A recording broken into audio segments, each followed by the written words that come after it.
प्राचीन काल में एक संत दूसरे गांव जाने के क्रम में अपने एक शिष्य के साथ एक गांव में कुछ दिनों के लिए रुके।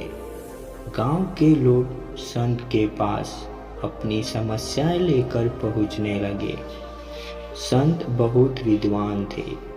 वे अपनी बुद्धि से सभी परेशानियों को दूर करने का रास्ता बता देते थे।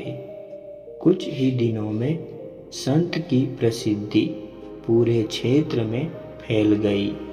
संत रोज प्रवचन भी देते थे। उनके उपदेश सुनने के लिए गांव में दूर दूर से लोग आने लगे। संत की बढ़ती प्रसिद्धि को देखकर गांव के एक पुजारी को जलन होने लगी। वह सोचने लगा कि इस तरह तो उसके भक्त भी संत के पास पहुंचने लगेंगे। पुजारी जलन की वजह से संत को शत्रु मानने लगा था। पुजारी ने संत की छवि खराब करना शुरू कर दिया। वह गांव के लोगों को कहने लगा कि ये संत पाखंडी है और लोगों को मूर्ख बना रहा है। पुजारी के कुछ साथी भी इस काम में उसका साथ दे रहे थे। एक दिन संत के शिष्य ने गांव में अपने गुरु की बुराई सुनी तो वह क्रोधित हो गया। शिष्य तुरंत ही गुरु के पास पहुंचा और गांव में हो रही बुराई के बारे में बताया।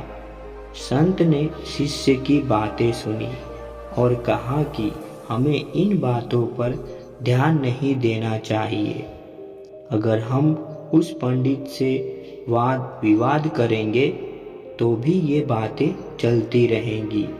जिस तरह हाथी पर कुत्ते भौंकते हैं लेकिन हाथी अपनी मस्त चाल में चलते रहता है, ठीक उसी तरह हमें भी ऐसी बुराइयों पर ध्यान नहीं देना चाहिए।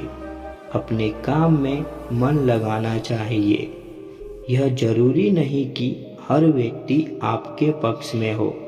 समाज में कुछ लोग हमारे पक्ष में होते हैं तो कुछ विपक्ष में भी होते हैं। हमसे मतभेद रखने वाले लोग दूसरों के सामने हमारी बुराई करते हैं और वे हमारी परेशानियां बढ़ाने रहते हैं। ऐसी स्थिति में हमें निंदाओं से विचलित हुए बिना अपना काम करते रहना चाहिए।